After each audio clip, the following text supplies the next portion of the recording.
নবী করিম সাল্লাল্লাহু আলাইহি ওয়াসাল্লাম যখন দুনিয়াতে আসেন তখন আমাদেরকে একটি বার্তা দিয়েছিলেন, হয়তো অনেকেই জানি কিংবা জানি না।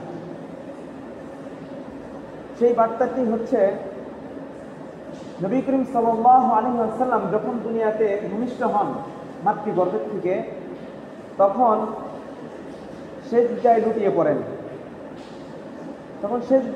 পড়েন। এই কারণে আমাদেরকে এটা বোঝাচ্ছে, হে উম্মত, আমি তোমাদের জন্য এমন জিনিস আনতেছি যেই জিনিস দ্বারা তুমি আল্লাহর সাথে এমন সম্পর্ক তৈরি করবে যেই সম্পর্ক কোনো নবীর সাথে ছিল না। তুমি এমন আল্লাহ তাআলার এমন কাছে চলে যাবে যেই কাছে কখনো কোনো নবী যেতে পারেনি। তুমি এমন কাছে চলে যাবে, এমন সম্পর্ক তৈরি করবে, সেই জিনিস আমি আনতেছি। সেই জিনিসটা কি? নামাজ, আর কিচ্ছু না, শুধু নামাজ। আল্লাহ রাসূল সাল্লাল্লাহু আলাইহি ওয়াসাল্লাম হাদিসের মাঝখানে এতটুকুই বলছেন, মিফতাহুল জান্নাতিস সালাহ, নামাজ বেহেশতের চাবি। তো এমন জিনিস নবী করিম সাল্লাল্লাহু আলাইহি ওয়াসাল্লাম আমাদের জন্য আনলেন। দুনিয়াতে আসার সময় আমাদেরকে ইঙ্গিত দিলেন যে, হে উম্মত, আমি তোমাদের জন্য নামাজ আনতেছি। নামাজ ছাড়া কোনো গতি নাই, নামাজ ছাড়া তুমি জান্নাতে যেতে পারবে না। যেরকমটা তোমার ঘরের তালা লাগানো থাকলে ঘরের তালা যেমন খোলা যায় না চাবি ছাড়া, সেই রকম তুমি জান্নাতে যেতে পারবে না তুমি নামাজ ছাড়া। এইরকম যদি একটু নিজের দিমাগ যদি একটু ইসলামের দিকে ধাবিত করে দেই, তাহলে দেখা যায় যে আমি নবী করিম সাল্লাল্লাহু আলাইহি ওয়াসাল্লাম যে কথা বলছেন সেই কথা উল্টো দিকে চলে। নবী করিম সাল্লাল্লাহু আলাইহি ওয়াসাল্লাম আমাদেরকে বলছেন, নামাজ পড়ো উম্মত, নামাজ পড়ো, নামাজ ছাড়িও না। আমরা এমন উম্মত, যেই উম্মত আমরা নবী করিম সাল্লাল্লাহু আলাইহি ওয়াসাল্লাম আমাদেরকে ওসিয়ত করার পরেও আমরা নামাজ ছেড়ে দিতেছি। আজকে দেখেন না, বৃষ্টি হইতেছে, অনেক লোক আছে এরকম যে খেতে খামারে কাজ করতেছে কিন্তু নামাজে আসবে না। যদি তাকে জিজ্ঞাসা করা হয় যে, ভাই আপনি নামাজে গেলেন না, তো বলবে যে বৃষ্টি কিভাবে যাব, বৃষ্টি তো যাব কিভাবে। কিন্তু তাকে যদি উল্টা প্রশ্ন এরকমটা করা হয় যে বৃষ্টি তো আপনি নামাজে যেতে পারলেন না, তাহলে বৃষ্টি যেহেতু, তাহলে আপনি কাজ করেন কিভাবে। মনে রাখবেন, যেরকমটা দুনিয়ার কাজের জন্য আপনাকে প্রেরণ করা হয়েছে, সেই রকম আল্লাহ তাআলার ইবাদত করার জন্য আপনাকে প্রেরণ করা হয়েছে। আর আপনি এমন বান্দা, দেখেন সাধারণত দুনিয়ার বুকে কারোর বাড়িতে যদি কেউ কাজ করে, সেই কাজ যদি ফাঁকিবাজি দেয়, তাহলে তাকে কি বলা হয়? নেমো খারাম। কি বলা হয়? নেমো খারাম। আমার কথা হয়তো আপনাদের একটু কষ্ট লাগবে, তাদেরকে নেমো খারাম বলা হয়। তাহলে একবার চিন্তা করেন, আপনি কি, আমি কি?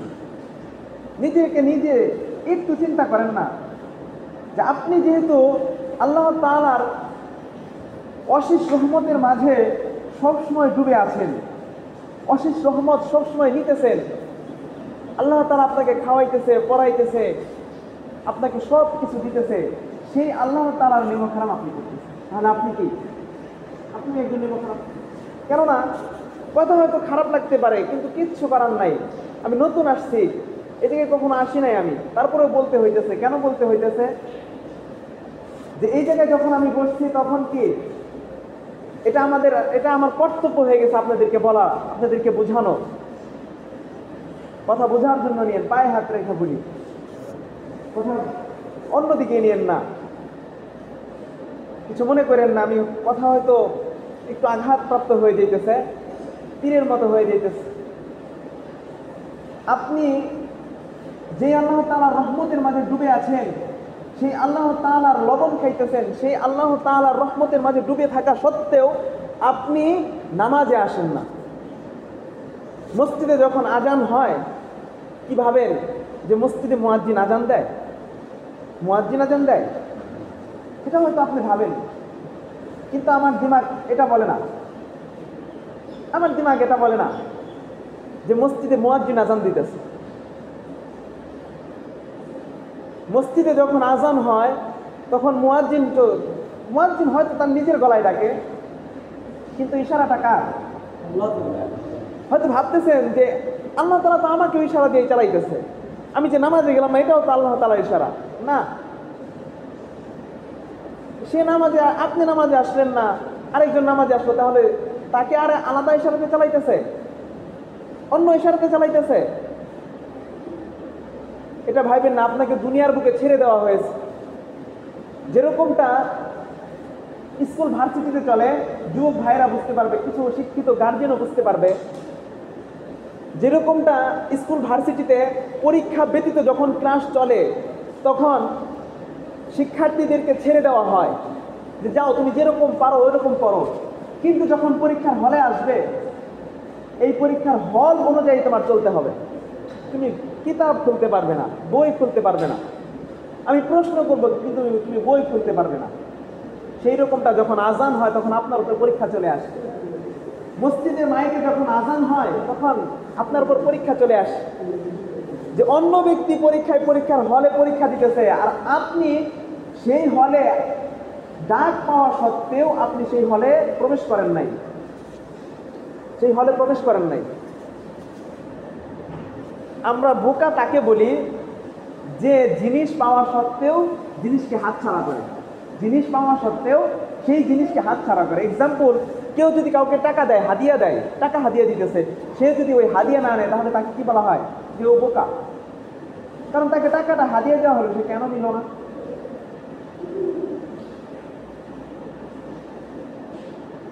তাহলে চিন্তা করেন আপনিও বোকা কেন? যখন মসজিদের মাইকে আজান হয় তখন আল্লাহ তাআলা দেখেন, নবী করিম সাল্লাল্লাহু আলাইহি ওয়াসাল্লাম কি বলছে? মিফতাহুল জান্নাতিস সালাত, একদিকে নামাজ আরেকদিকে চাবি। নামাজ মিফতাহুল জান্নাতিস সালাত, নামাজ অর্থ সালাত অর্থ চাবি, মিফতাহ অর্থ চাবি। সালাত অর্থ নামাজ, মিফতাহ অর্থ চাবি। আপনি কোথায় গেলেন? আপনি কিন্তু বলতেছেন নামাজ, যে জায়গায় নবী করিম সাল্লাল্লাহু আলাইহি ওয়াসাল্লাম বলতেছে মিফতাহুল জান্নাতিস সালাত, নামাজ মিফতাহুল চাবি, তখন তো মসজিদের মাইকে আজান হইতেছে যে তুমি নামাজের জন্য আসো, আসলেন না, আপনি তো চাবি হাতছাড়া করে ফেললেন, তাহলে আপনি বোকা না? চাবি কি সবসময় পাওয়া যায়? হাদিয়া কি সবাইকে সবসময় দেওয়ার জন্য প্রস্তুত থাকে? সবসময় কিন্তু দেওয়ার জন্য কেউ হাদিয়া দেওয়ার জন্য প্রস্তুত থাকে না। দেখবেন, জানি না গ্রাম এই জায়গায় আপনাদের এই জায়গায় আছে কিনা, বা শহর অঞ্চলেও আছে, এমনও আছে, সব জায়গায় কম বেশি আছে। ঈদের সময় বাচ্চাদেরকে অনেকেই সালামি হিসাবে একটা জিনিস দেয়, টাকা দেয়, দেয় কি দেয় না? একটা সময় এমনও লোক থাকে যে শুধু সে তাকে ঈদের মধ্যেই টাকা দেয়, আর কখনো টাকা দেয় না। কেন? ঈদ সালামি। কারণ কি? খুশির দিন। যখন মসজিদের মাইকে আজান হয় আল্লাহ তাআলা খুশি হয়, বান্দা যখন মসজিদে আসে তখন তাকে কি ওই ঈদের সালামির মতো এই বান্দাকে সালামি হিসাবে জান্নাতের চাবি দিয়ে দেওয়া হয়। যেই কথা বলতেছিলাম, মসজিদে যখন আজান হয় আপনি ভাবেন যে মসজিদের মুয়াজ্জিন আজান দেয় না,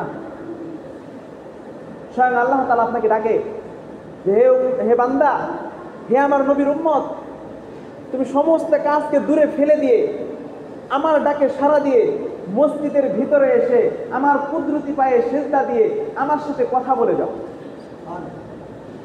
আপনি কি ভাবেন যদি নামাজ পড়লাম, মাটিতে সিজদা দিলাম, নামাজে যা পড়লাম সেটা শুধু কোরআন তেলাওয়াত করলাম? আমার দিমাগ বলে না এটা। আপনাদের দিমাগের চাইতে আমার দিমাগ ছোট, এটা আমি মানি, কিন্তু আমার দিমাগ এটা বলে না যে আমি মসজিদে আসলাম, সিজদা দিলাম মাটির উপরে, কোরআন শুধু নামাজে যা পড়লাম তা শুধু কোরআন তেলাওয়াত, আর কিচ্ছু না। না, এটা আমার দিমাগ বলে না। আমার দিমাগ বলে যে যখন আমি সিজদা দিলাম তখন আল্লাহ তাআলার কুদরতি পায়ে সিজদা দিলাম, যখন আমি নামাজে কোনো কিছু তেলাওয়াত করলাম তখন স্বয়ং আল্লাহ তাআলার সাথে কথা বললাম। যদি এরকমটা যদি না হতো, কখনো আলী রাদিয়াল্লাহু তাআলা এই কথা বলতেন না যে হে নবীর উম্মত, হে মুসলিম জাতি, যদি তুমি আল্লাহর সাথে কথা বলতে চাও তাহলে তুমি নামাজে দাঁড়িয়ে যাও। যদি তুমি আল্লাহর সাথে কথা বলতে চাও তাহলে কোরআনটি খুলে বসো, কোরআন তেলাওয়াত করতে থাকার আল্লাহ তাআলার সাথে কথা বলতে থাকো। তখন এই কথা বলতেন না যদি তুমি আল্লাহ তাআলার সাথে নৈকট্য অর্জন করতে চাও, আল্লাহ তাআলার সর্বোচ্চ কাছে যেতে চাও, তাহলে তুমি আল্লাহ তাআলার কুদরতি পায়ে সিজদা লাগাইয়া দাও। কখনো বলতেন না, কখনো না। এরকম হয়েছে যে কথা আমি আগে বলছি যে এরকম কখনো হয় নাই, এরকম কোনো উম্মত আসে নাই, এরকম কোনো নবী আসে নাই যেই নবী, যেই উম্মত আল্লাহ তাআলার সর্বোচ্চ কাছে চলে গেছে, আল্লাহ তাআলার সাথে সরাসরি কথা বলছে পর্দা ব্যতীত। আমরা সকলেই জানি মুসা আলাইহিস সালাম ছিলেন দুনিয়াতে। হ্যাঁ, মুসা আলাইহিস সালাম আল্লাহ তাআলার সাথে কথা বলতেন, কিন্তু জানেন দুনিয়ার জমিনে থেকে আল্লাহ তাআলার সাথে কথা বলতেন। এক পাহাড় ছিল, যারা হজে গেছেন তারা চিনেন। সেই পাহাড়ে মুসা আলাইহিস সালাম যেতেন, যাওয়ার পরে জুতা খুলতে হইতো, জুতা খুলতেন, নির্দিষ্ট কিছু সময় ছিল, এই সময় হবে। আবার এরকম সময়ের রেখা ছিল যে এই সময় থেকে এই সময় পর্যন্ত, এই সময়ের বেশি কথা হবে না, এই সময়ের পরে আসলে কথা হবে না, এরকম কিছু সময় নির্ধারিত ছিল। মুসা আলাইহিস সালামের সাথে কথা বলতেন, 70,000 পর্দা থাকতেন। মুসা আলাইহিস সালাম একদিন জিজ্ঞাসা করছে যে হে আল্লাহ, আপনি তো আমার সাথে কথা বলেন, এরকম কোন নবী আসবে কি যে আপনি তার সাথে কথা বললেন? তখন আল্লাহ তাআলা জবাব দিতেছেন, মুসা, এরকম এক নবী আসবে যেই নবী না শুধু, আমি সেই নবীর উম্মতদের সাথে কথা বলি। তখন বলতেছে আল্লাহ তাআলা বলতেছে, তোমার সাথে তো আমি পর্দার 70,000 পর্দার ভিতর থেকে কথা বলি, কিন্তু এমন উম্মত আসবে যেই উম্মতের সাথে আমি কথা বলবো কোনো পর্দা থাকবে না, পর্দা ব্যতীত বিনা পর্দায় কথা বলবো। তখন বলতেছে কিভাবে? তখন বলতেছে তোমার কিতাব, তোমাকে যে আমি কিতাব দিয়েছি সেই কিতাবটা একটু খুলে দেখো, সেই কিতাবের মধ্যে কি লেখা আছে।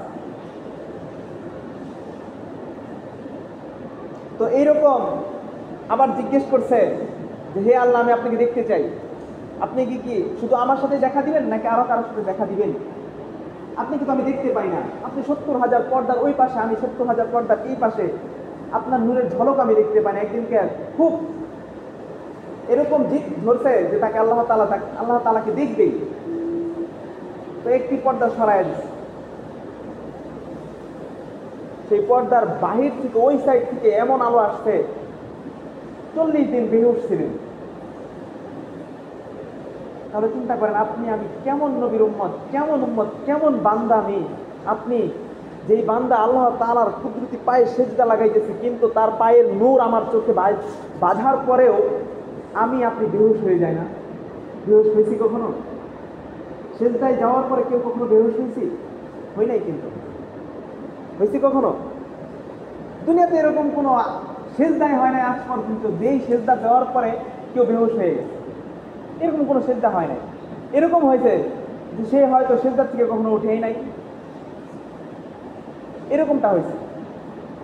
কিন্তু দ্বিতীয়বার কেউ এরকম হয় নাই সিজদার থেকে উঠছে, বেহুশ হয়ে যাওয়ার পরে উঠছে, কেউ উঠছে, এরকম কখনো হয় নাই। কেউ দেখাইতে পারবে না। কোথায় হারিয়ে গেলেন?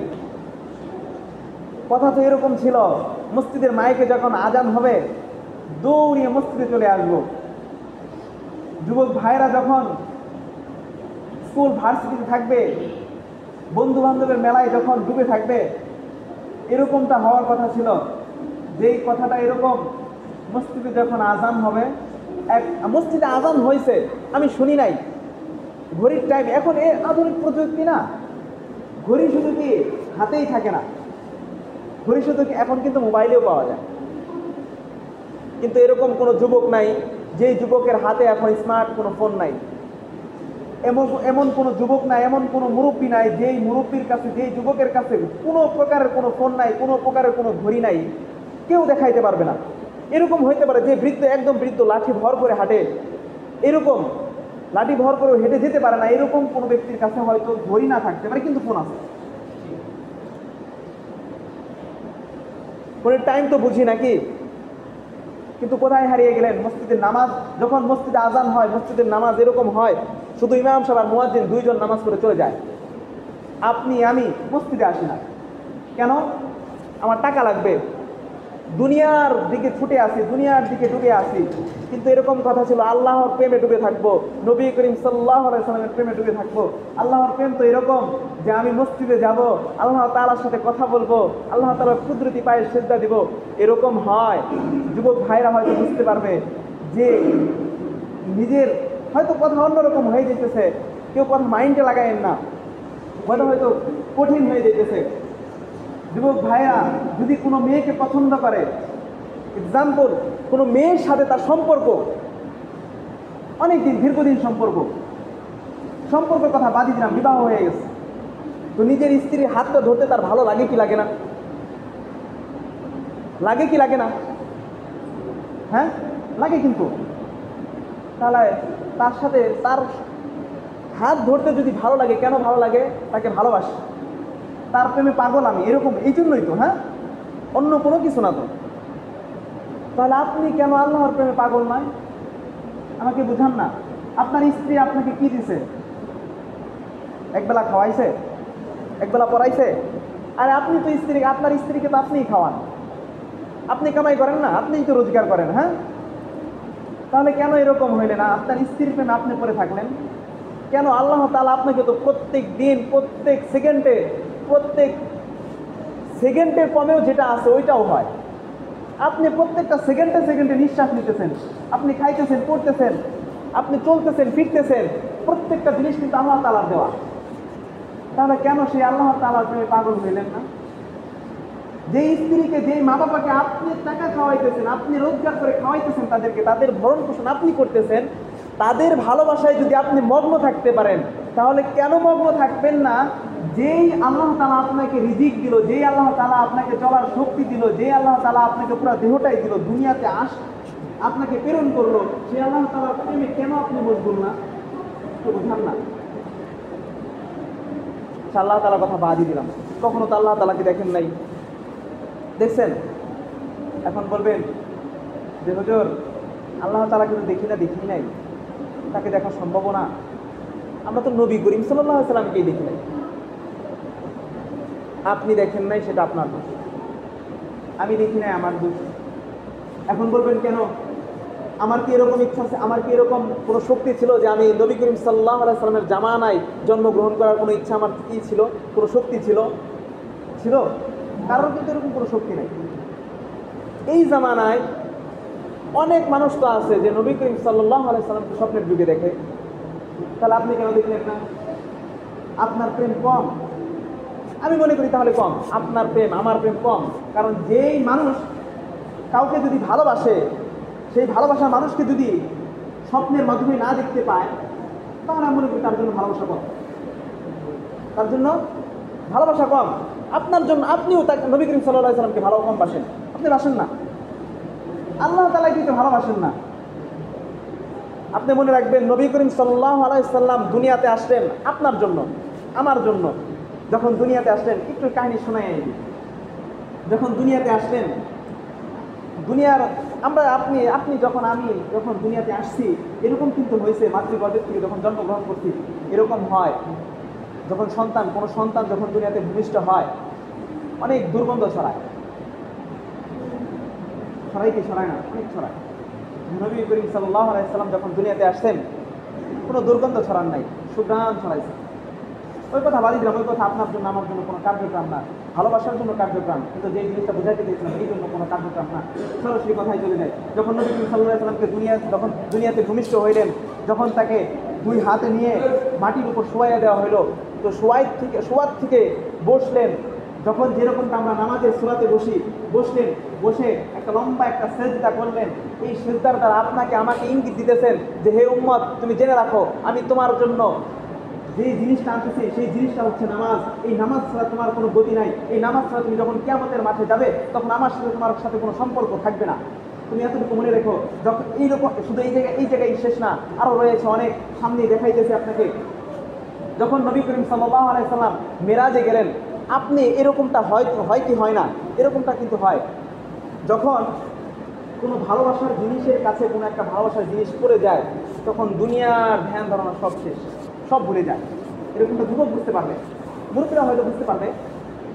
ভালোবাসার জিনিসের কাছে যখন যায়, মা বাবা স্ত্রী সব, মা বাবা সন্তান সব কিছু ভুলে যায়, সব সব দুনিয়াটাই ভুলে যায়। ভুলে কি ভুলে না? আল্লাহ নবী করিম সাল্লাল্লাহু আলাইহি ওয়াসাল্লাম কিন্তু আল্লাহ তাআলাকে ভালোবাসেন। ভালোবাসার খাতিরে কিন্তু নবী করিম সাল্লাল্লাহু আলাইহি ওয়াসাল্লাম আপনাকে আমাকে ভুলে যেতে পারতেন। যখন নবী করিম সাল্লাল্লাহু আলাইহি ওয়াসাল্লাম মিরাজে গেলেন, মিরাজে গিয়েছেন, নবী করিম সাল্লাল্লাহু আলাইহি ওয়াসাল্লামকে আল্লাহ তাআলা প্রশ্ন করলেন, হে বন্ধু, আপনি কি চাইতে আসছেন এই জায়গায়, কেন আসছেন? তখন বলতেছে যে আমি আপনার কাছে এমন কোনো জিনিস চাইবো না যেই জিনিস দ্বারা আমার কোনো কাজে লাগবে, আমি উপকৃত হইব, কিন্তু এমন একটা জিনিস আপনার কাছে আমি চাই যেই জিনিস দ্বারা আমার গোটা উম্মত উপকৃত হইবে। তখন বলতেছে কি চান আপনি? তখন বলতেছে যে আমি আপনার কাছে আমার পুরো উম্মতটাকেই চাইতে আসছি, দিয়ে দেন আমাকে। আপনি না বলছেন দিবেন আমাকে, তো হাদিয়া স্বরূপ দিয়ে দেন। তখন আল্লাহ তাআলা নবী করিম সাল্লাল্লাহু আলাইহি ওয়াসাল্লামকে প্রশ্ন করতেছেন যে বন্ধু, আপনি এই জায়গায় আসছেন আমার সাথে সাক্ষাৎ করার জন্য, আমাকে দেখার জন্য, তো এই জায়গায় আপনি উম্মত চাইতেছেন কেন? তখন নবী করিম সাল্লাল্লাহু আলাইহি ওয়াসাল্লাম দুই চোখের পানি ঝরায় বলতেছে যে এই জায়গায় যদি আমার উম্মত যদি না আসে, কোথায় আসবে? আপনার কাছে যদি আমার উম্মতকে যদি না চাই, কোথায় যাবো? এরকম কোনো জায়গা দেখেন না? এরকম কিন্তু হওয়া উচিত ছিল। যখন আল্লাহ তাআলা মেরাজে যখন গেলেন, নবী করিম সাল্লাল্লাহু আলাইহি ওয়াসাল্লাম যখন গেলেন, তখন আমাদেরকে ভুলে যেতে পারতেন। ভুলে কিন্তু গেছেন, নিজের স্ত্রী, নিজের সন্তান, নিজের নাতি যা আছে সব ভুলে গেছেন, শুধু উম্মত দেখে রাখছেন, উম্মতকে নিজের মনে জায়গায় রাখছেন। কিন্তু আপনি আমি এমন উম্মত, যেই উম্মত হওয়া সত্ত্বেও নবী করিম সাল্লাল্লাহু আলাইহি ওয়াসাল্লামের গলায় ছুরি চালাইতেছি। কোথায় চলে গেলেন? নিজের দিলকে এরকম করেন, নবী করিম সাল্লাল্লাহু আলাইহি ওয়াসাল্লামের ভালোবাসায় নিজের জীবনকে বিলীন করে দিবেন, এরকম তো নয়। আপনি এরকম হয়ে গেছেন, আপনাকে আমি সরাসরি কথা বলতেছি, কথা হয়তো লাগতেছে, লাগলে কিচ্ছু করার নাই। আপনিও নবীর উম্মত, আমিও নবীর উম্মত, আমি কেন নবী করিম সাল্লাল্লাহু আলাইহি ওয়াসাল্লামের দিকে মশগুল, আপনি কেন মশগুল না? এরকমটা হয় কি হয় না? এরকমটা উপমাটা কিন্তু আসে যে আপনি সে টাকা কামায়, কেন আমি পারবো না? তাহলে এরকমটা কেন হয় না? যে সেও তো নবী করিম সাল্লাল্লাহু আলাইহি ওয়াসাল্লামকে ভালোবাসে, তাহলে আমি কেন বাসতে পারি না? সেও তো নামাজ পড়ে, তাহলে আমি কেন নামাজ পড়ি না? কারণ মনে কিন্তু এরকম কখনো প্রশ্ন আসে নাই? আসছে? আসে নাই। কেন আসলো না? যে আল্লাহ তাআলার রহমতের মাঝে ডুবে আছেন তাকেও ভুলে গেলেন, যে নবীর জন্য দুনিয়াতে আসছেন তাকেও ভুলে গেলেন। এই মানুষগুলাকে বোঝানোর কোনো কায়দা হয়তো আমার জানা নাই, আমি বুঝাইতেই পারি না। আমার এলেম কম, আমি জানি, মানুষ তো ছোট্ট মানুষ আমি, কিন্তু এরকম এলেম এখন আমার হয় নাই যে আমি এই মানুষদেরকে বোঝাবো, এই উম্মতদেরকে বোঝাবো, এই জাতিকে আমি বোঝাবো যে আল্লাহ তাআলা আপনাকে আমাকে কি দিলেন, আর আমি কি ব্যবহার করতেছি, কি কাজ করলাম। যেই নবী আপনার জন্য চোখের পানি জীবনের শুরু থেকে শেষ পর্যন্ত ঝরায় গেলেন, এরকম তো কখনো হয় নাই। কখনো দেখছেন? হয়তো হয়, এরকমটাও হয়, নিজ সন্তান নিজ বাবার গায়ে আঘাত করতেছে, নিজ বাবাকে হত্যা করতেছে, এরকম হয় কি হয় না? কিন্তু এরকম কোথাও কিন্তু হয় নাই এখনো, আমার মনে হয় না হয়েছে যে নিজের শিশু সন্তানকে বাবা মেরে ফেলছে, হত্যা করছে, এরকম কখনো হয়েছে? হয় নাই। কিন্তু হয়তো হয়েছে কোনো কারণবশত, কিন্তু ওই যে কোনো না যাইছিস তো কোনো কারণ ছিল, এই কারণে হয়েছে। কিন্তু এরকম কোথাও হয় নাই কোনো সন্তানের প্রতি কোনো বাবার ভালোবাসা সত্ত্বেও কোনো সন্তান কোনো বাবাকে মেরে ফেলছে, কোনো বাবা কোনো সন্তানকে মেরে ফেলছে। কিন্তু আপনি এরকম উম্মত, এরকম নবীর উম্মত, যেই নবী আপনার জন্য দুনিয়াতে আসলেন, আসার পরে চোখের পানি ঝরাইতেছেন, দুনিয়ার থেকে যাইতেছেন, তবু চোখের পানি ঝরাইতে চলে যেতেছেন। কিন্তু সেই উম্মত কোনো বাবা এরকম আছে কিয়ামতের ময়দানে? কেউ বলতে পারবে কোনো বাবা যে কিয়ামতের ময়দানে আমি তোমার জান্নাতের সুপারিশকারী হব? কেউ বলতে পারবে? কিন্তু নবী করিম সাল্লাল্লাহু আলাইহি ওয়াসাল্লাম এই কথা বলে গেছেন যে আমি তোমার কিয়ামতের ময়দানে জান্নাতে যাওয়ার সুপারিশকারী আমি। কিন্তু চিন্তা করেন, যার দ্বারা কিয়ামতের ময়দানে জান্নাতে যাওয়ার রাস্তা পাইতেছেন, দুনিয়াতে চলার খাতিরও পাইতেছেন, চলার রাস্তাও পাইতেছেন, দুনিয়াতে আসছেন যার জন্য, সেই নবীর গলায় ছুরি আপনি চালান। এখন বলবেন কিভাবে চালাই? আপনি যখন গালে যখন কোনো ধরনের কোনো জিনিস গাড়ির উপরে লাগাই দেন, তখন ভেবে রাখবেন নবী করিম সাল্লাল্লাহু আলাইহি সাল্লাম হাদিসের মাঝখানে বলতেছেন, কোনো উম্মত যদি নিজের গালের দাড়ি কেটে ফেললো, তাহলে সে যেন এরকম না যে সে তার শুধু নিজের গালের দাড়িটা কেটে ফেললো, সে এরকম কাজ করলো, সে নিজের গালের দাড়ির সাথে সাথে আমার গলায় ছুরি চালাই দিল। নাউজুবিল্লাহ বলবেন না?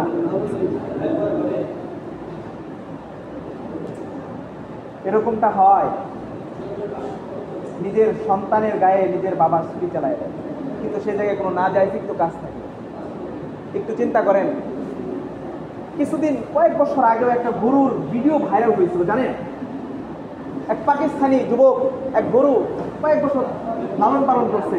সেই গরুকে যখন কুরবানি দিতে গেছে, সেই গরু কুরবানি দিতে গিয়ে তার চোখের পানি ঝরাইতে ঝরাইতে সেই রকম হয়ে গেছে, সে বেহুশ হয়ে গেছে।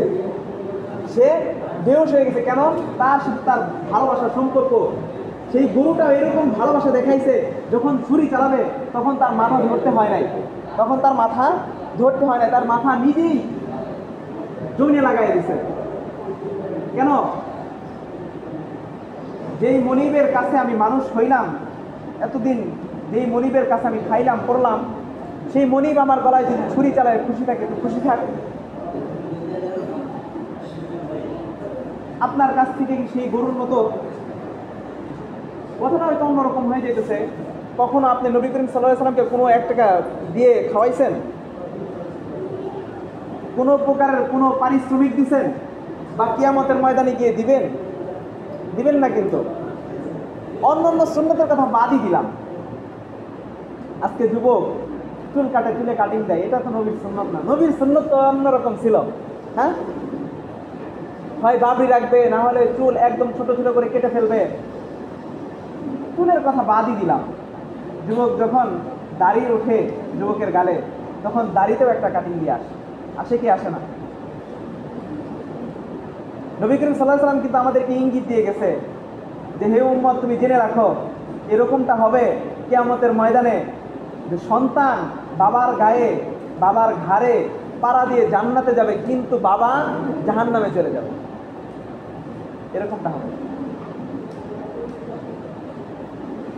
এরকমটা হবে।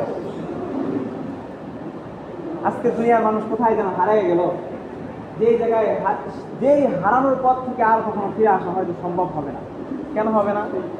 আমি মানি যে হবে, আরেক দিক দিয়ে বলা যায় যে হবে না। কেন হবে না? কারণ আজকে এই দুনিয়ায় এমন প্রযুক্তি চলে আসছে, এমন ভালোবাসার জিনিস চলে আসছে, যে ভালোবাসার জিনিস ছাড়া সম্ভব না, গুনাহ ছাড়া সম্ভব না। আজকের মানুষ সব কিছু করতে রাজি, কিন্তু গুনাহ ছাড়তে রাজি না। সব কিছু করতে রাজি, নিজের জীবনটাকে বিলীন করে দিতে রাজি, কিন্তু গুনাহ ছাড়তে রাজি না।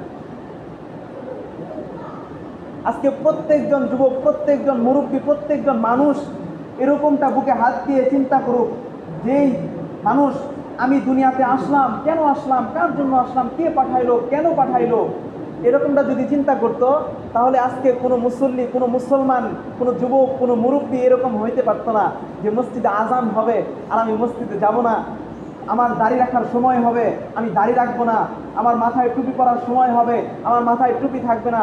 আজকের যুবক এরকম, আজকের মুরব্বী এরকম, আজকের মুসলমান এরকম, যে খানাটা সামনে আসলে কোন দোয়াটা পড়তে হবে সেই দোয়াটা আমি জানি না। কেমন মুসলমান জানেন? এবার চিন্তা করেন আপনি কেমন মুসলমান, কিরকম মুসলমান হইলেন আপনি, যেই মুসলমান হওয়া সত্ত্বেও আপনি নবীকে চিনেন না, আল্লাহকে চিনেন না। যেই মুসলমান আপনি নবীর সুন্নত বুঝেন না, আল্লাহ তাআলার বিধান বুঝেন না। যেই উম্মত আপনি, যেই বান্দা আপনি, মসজিদে আজান হয় মসজিদে আসেন না। এরকম কখনো কোনো হয় নাই, হয়তো হয় নাই যে বাবা ডাকছে সন্তান যায় নাই। এরকম কখনো হয় নাই যে যেই চাকরিজীবী তার বস ডাকছে আর সেই চাকরিজীবী, সেই কর্মকর্তা যায় নাই। এরকমটা কখনো হয় নাই। সে চিন্তা করে যে আমার চাকরি চলে যাবে। তাহলে আপনি কেন চিন্তা করেন না যে আপনি মসজিদে আজান হবে, আমি মসজিদে যাব না, মসজিদে না গেলে আমি জান্নাত পেয়ে যাব? এরকমটা কেন চিন্তা করেন না যে আমি মসজিদে যদি না যাই আমার কাছ থেকে জান্নাতটা চলে যাবে? দুনিয়া তো কিছুদিনের জন্য, 50, 60, 70, 80, 90, 100 বছর, বড় জন্য 100 বছর। আচ্ছা 1000 বছর, কোনো না কোনো দিন তো মৃত্যুবরণ করতে হবে নাকি? যখন মৃত্যুবরণ করবেন কোথায় যাবেন? মৃত্যুবরণ পর্যন্ত, মৃত্যু পর্যন্তই শেষ, মৃত্যু পর্যন্তই শেষ। যদি মনে করেন এটা যে মৃত্যু পর্যন্তই শেষ, তাহলে আপনার ঈমান নাই। আর ঈমান যদি না থাকে তাহলে আপনি কাফের। আপনি যদি কাফের হয়ে থাকেন তাহলে আপনি কখনো জান্নাতে যেতে পারবেন না। কোথায় যেন যুবক মুরব্বী, এক কথায় পুরো মুসলমান জাতি হারায় গেল। হ্যাঁ, সময় অল্প, সময় শেষ, সময় নাই। একটু কথাগুলো চিন্তা করেন, যে কথাগুলো বললাম আপনি কোথায় যেন হারায় গেছেন। হ্যাঁ, আল্লাহ তাআলা আপনাকে আমাকে এই কথাগুলোর উপর আমল করার তৌফিক দান করুক। সকলেই বলি আমিন। ওয়া আখিরি দাওয়ানা আলহামদুলিল্লাহি রাব্বিল আলামিন। যারা কাবলাল জুমা সুন্নাত করেন তারা সকলে সুন্নাত করেন। আসসালামু আলাইকুম।